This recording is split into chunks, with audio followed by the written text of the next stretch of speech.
পাখিরা আমার, কি অবস্থা তোমাদের বলো? টুডেস টপিক, গরুকে নিয়ে যাচ্ছি গরু কিনতে গরুকে নিয়ে যাচ্ছি গরু কিনতে এক্সচেঞ্জ করবো আর কি, ঠিক আছে। ওরে দিয়ে ওটা ভালো দেশি গরু, একে দিয়ে আর একটা দেশি গরু আনবো আর কি। গরু কিনতে যাওয়ার আগে পেট পূজা করাটা খুব ইম্পর্টেন্ট। তাই জন্য আমরা আজকে চলে গিয়েছিলাম জান্নাতে। জান্নাত রেস্টুরেন্টটা আসলে খুবই ভালো, প্লাস ওদের ডেকোরেশনটা খুবই ক্লাসিক হয়েছে, খুব হিজিবিজি হজবরল হয়নি। প্লাস এখানে কিডস জোন আছে একটা, এই যে আমি নিজেই বাচ্চা হয়ে গেছিলাম। আমার যদি হাইটটা একটু ছোট হতো তাহলে আমি ওখানে যেয়ে সুন্দর মতো খেলতে পারতাম। বেশি বড় হয়ে গেছে তো একদম বেশি অকওয়ার্ড লাগবে, ইস না না। তারপর একবার চান্স নিয়েছিলাম, যাই হোক। এসব করতে করতে খাবার চলে আসলো। আচ্ছা, আজকে একটা খুবই ইন্টারেস্টিং কাহিনী হয়েছে। ওয়েটার যে ছিলেন সে আমাকে সবকিছু দিয়ে দিচ্ছে, মানে সবকিছু বলতে শ্রিম্প চিকেন যা কিছু আছে মানে সব। বাকিরা শুধু স্যুপটা পেয়েছে সব শ্রিম্প এখন আমি খাবো। বাট পরে আবার বিল্লু যে বাকিটুকু যা ছিল সেটাও নিয়ে গেছে। হলো কিছু। জান্নাত রেস্টুরেন্টের Thai soup, onion prawn plus fried rice, এই প্রত্যেকটা খাবার ছিল টপ নচ। প্রত্যেকটা খাবারই ছিল খুব ফ্রেশ। খাবার খেয়ে আম তো ফুল। এবার গরু হাটে যাবো কি করে? ওদের লাইটিং সিস্টেমটাও খুবই সুন্দর, খুবই ইউনিক একটা সিস্টেম। বাবা, বাইরে যেয়ে দেখি তো গড আরো ইউনিক সিস্টেমে লাইট দিচ্ছে। এখন আমরা গরুর হাটে যাবো কি করে, আর গরুটাই বা কিনবো কি করে? বাট বৃষ্টিটা আসলে খুবই সুন্দর একটা বৃষ্টি ছিল, সুন্দর ফোটা ফোটা বৃষ্টি আর বাতাস বইছিল, এনজয়েবল। বাট সাডেনলি এত বৃষ্টি পড়া শুরু হয়ে গেল, মানে পুরো লিটারালি একটা ঝড়। আকাশটা খুবই সুন্দর, তাই না? সুন্দর সুন্দর বলতে বলতে ব্যাস আমাকে প্রপারলি ভিজাই দিয়ে গেল। ঝড়ের পরে এবার শুরু হলো টর্নেডো। বাট মেঘলা আকাশে সাডেনলি একটা প্লেন আসা সাচেস লাইক বকের মতো। এই যে হয় না বক বৃষ্টিতে ঘুরে বেড়ায়, হোয়াইট কালারের।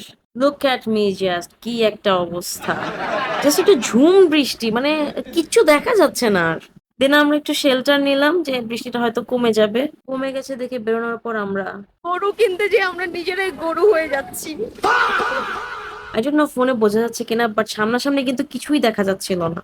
দেন আমরা আবার আরেকটা শেল্টার খুঁজলাম। শেল্টার অব্দি যেতে যেতে আমরা প্রপারলি ভিজে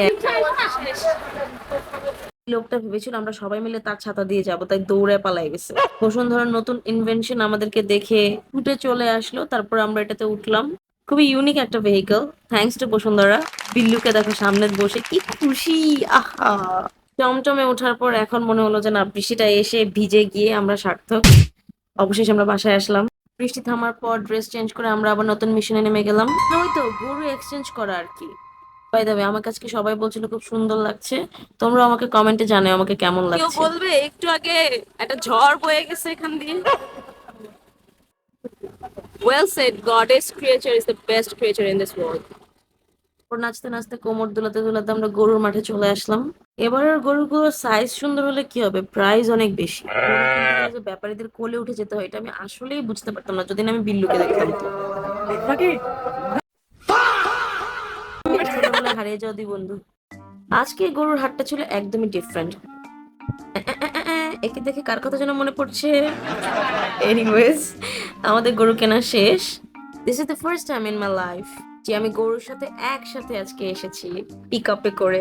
it's actually adventurous, it's such as like কক্সবাজারে মেরিন ড্রাইভের মতো one kind of. You wanna see? Let's see. Yeah, আমার লাইফের অ্যাডভেঞ্চারাস একটা এক্সপিরিয়েন্স হলো আজকে। আমার 21 ইয়ার্সে this is the first time আমার মনে হচ্ছে যে না, প্রপার কুরবানির ঈদ হয়েছে। I can't explain.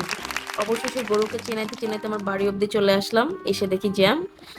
O my sheet.